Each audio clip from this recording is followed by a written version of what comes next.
Tem já algumas correntes falando que esse aquecimento do consumo, essa questão do endividamento tem reflexos numa possível volta da inflação, e a gente já vê de uma certa maneira aí a inflação pressionando. Como é que você analisa isso? Não dá para ser inocente e falar que, olha, aumentou, o ano passado o consumo cresceu 11% no Brasil, isso não tem nenhum efeito sobre preços. Seria uma inocência. Mas não é, a relação não é tão direta assim, né? O Brasil cresceu ano passado 7,5% no PIB e o ano retrasado 0%. Então, na média, foi 3,5%. Não dá para imaginar que o país também não tenha condições de crescer 3,5%, 4% em média ao ano. Segundo, um dos setores que mais se aqueceu foi o setor automobilístico. As vendas cresceram 20%. Não houve pressão de preço específica no setor automobilístico. Em parte, a demanda aquece preços no setor de serviços, a demanda interna. Né? Advogados, dentistas, médicos, contadores, tudo isso, restaurantes, né? Alimentação fora de casa, tudo isso sente muito e reage muito com relação à demanda, né? Para cima e para baixo. Agora, preços de bens que a gente chama de tradables, que são comercializáveis, né? Bens que você pode tocar, o efeito que o Brasil teve de alta foi principalmente em alimentos. E é um efeito internacional. O preço dos alimentos cresceu no mundo, das commodities, né? A soja, os grãos, né? Os farináceos, tudo isso encareceu a mesa do brasileiro. Mas não adianta eu elevar a taxa de juros, e também não foi por causa do consumo do brasileiro, foi por causa do consumo de 1,5 bilhão de chineses, 1 bilhão e 300 milhões de indianos. A gente tem que lembrar que eu tenho quase 3 bilhões de pessoas que nos últimos anos passaram a consumir naquela proporção do mundo, no canto da Ásia. E isso é que tem elevado o preço de frango, de alimentos, de outras commodities como petróleo, energia em termos gerais, aço. Isso acaba se refletindo no Brasil. Não há Selic, não há taxa de juros que o Banco Central possa elevar que reduz o preço do aço, né? Com o consumo da China garantido em 130, 140 milhões de toneladas só da Vale do Rio Doce no Brasil nos próximos 10 anos. Então, uma parte, claro, a demanda agregada muito aquecida, pressiona alguns preços, mas principalmente serviços. O que a gente está sentindo no supermercado não é da demanda agregada, não é falta de capacidade de entregar, até porque não há falta de produto, né? Não há falta de abastecimento. Isso é um dado importante. Estamos entrevistando aqui o Fábio Pina, sócio da FFA Consultoria, sobre o tema consumidor e varejo, como anda essa relação. Nós vamos fazer um breve intervalo no Urbanville e voltamos já para a nossa entrevista.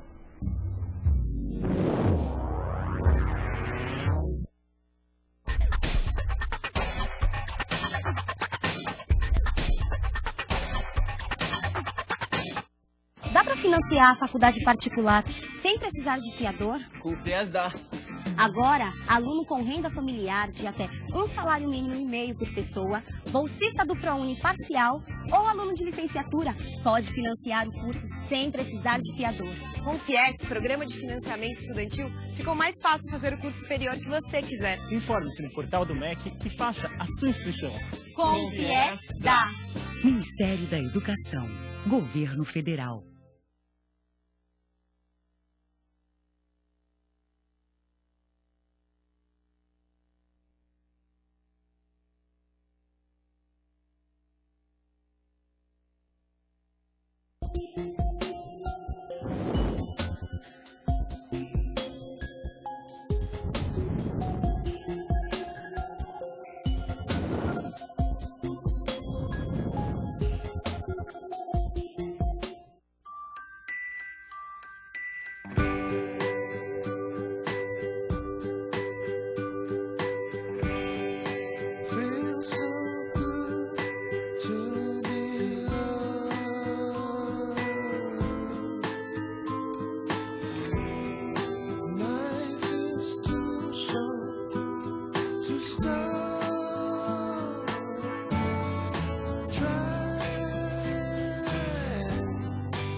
L'eau est un bien trop précieux pour être gaspillé.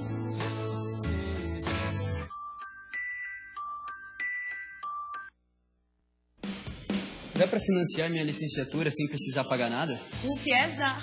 Agora, o aluno faz licenciatura em uma faculdade particular e pode pagar o financiamento ensinando na rede pública, depois de formado. Com o FIES, Programa de Financiamento Estudantil, ficou mais fácil fazer o curso superior que você quiser. Informe-se no portal do MEC e faça a sua inscrição. Com o FIES, dá. Ministério da Educação, Governo Federal.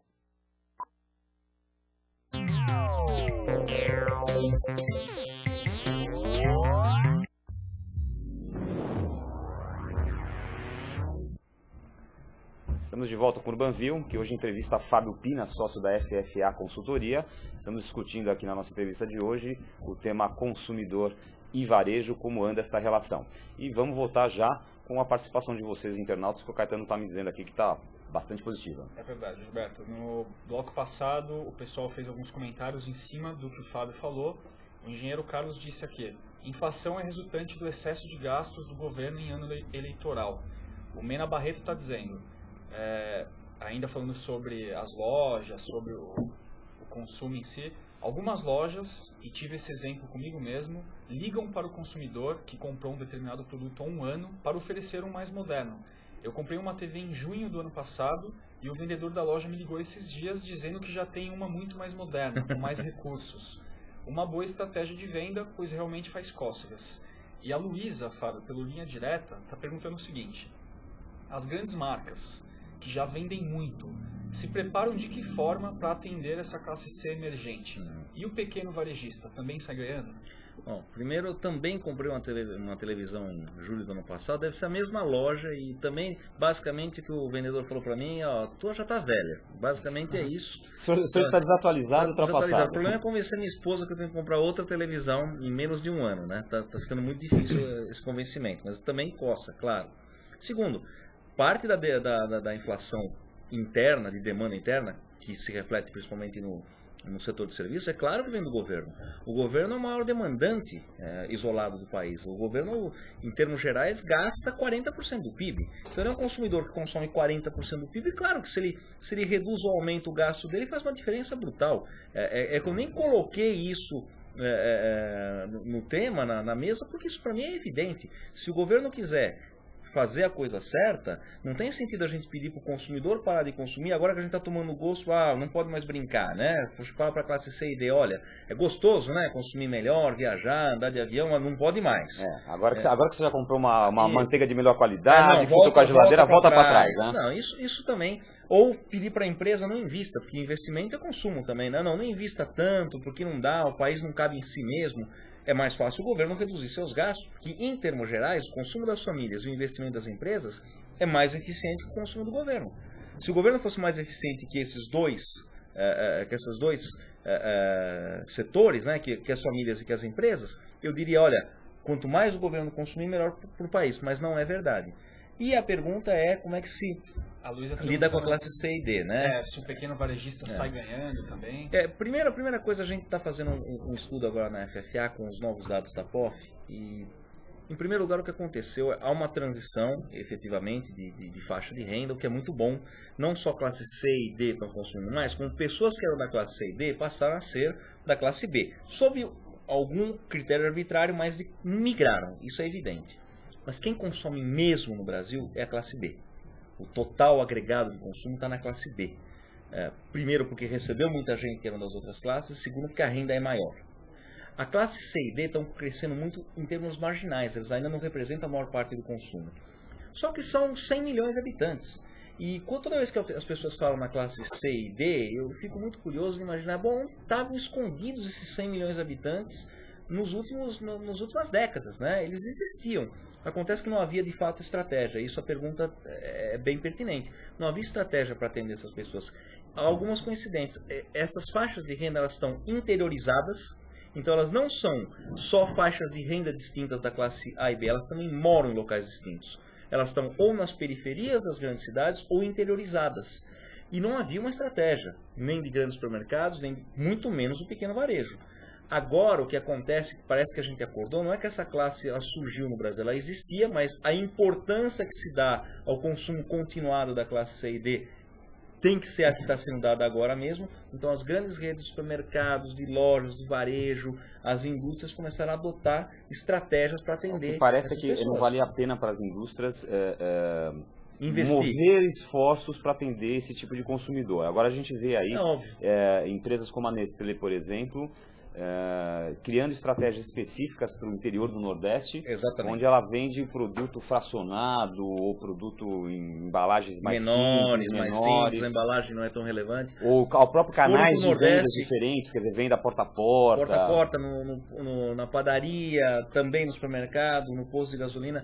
É fato, o exemplo da Nestlé é muito bom, Unilever, todas essas grandes empresas, indústria, não só varejo, né, começaram a olhar, por exemplo, para o Nordeste. Porque ali eu tenho uma concentração de faixa C e D muito maior do que no sul-sudeste do país. Não é que não exista C e D aqui, mas eu acho a concentração que é maior. Se for num exame agora, um exame recente, o presidente da Procter & Gamble deu uma declaração dizendo que um dos objetivos da Procter aqui no Brasil agora é olhar para esse tipo de consumidor e desenvolver estratégias específicas para atender esse consumidor. Eu acredito que grande motivo disso não é que essas pessoas nunca consumiram, elas não existissem antes. O fato é que a percepção de que esse crescimento da renda dessa faixa de renda e a manutenção de emprego, ela é mais duradoura agora. Eu acho que a gente vive, o que vive de diferente mesmo no Brasil não foi ter crescido 7,5% no ano passado. O Brasil já teve momentos assim de crescimento elevado. É que a percepção é, olha, aparentemente veio para ficar. O crescimento Brasil, China e Índia vão crescer, queiramos ou não. O governo pode ajudar mais ou menos, mas independentemente do governo, quase que totalmente independentemente da situação internacional, o país vai, em média, crescer não só na próxima década, talvez nas próximas 2 ou 3 décadas. E vai crescer muito baseado, marginalmente, né, nas faixas C e D. As outras faixas vão continuar consumindo, A e B, claro, mas essa classe C e D, esse consumo um pouquinho mais sofisticado, as famílias com renda inferior a 10 salários mínimos, veio para ficar.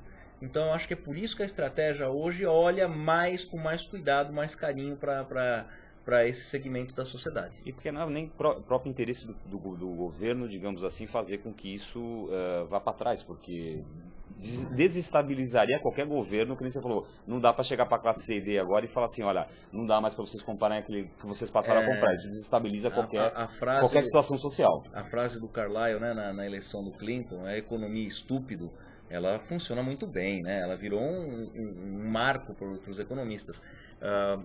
O governo que fizer retroceder o padrão de consumo das famílias vai ter muita dificuldade em se manter. E de 4 em 4 anos a gente troca o patrão, né? Você tem a oportunidade de trocar o patrão.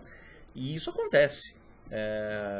As últimas 5 eleições presidenciais, as 2 do Fernando Henrique, as 2 do Lula e a da presidente Dilma, se deveram ao fato de que as pessoas se sentiam melhor.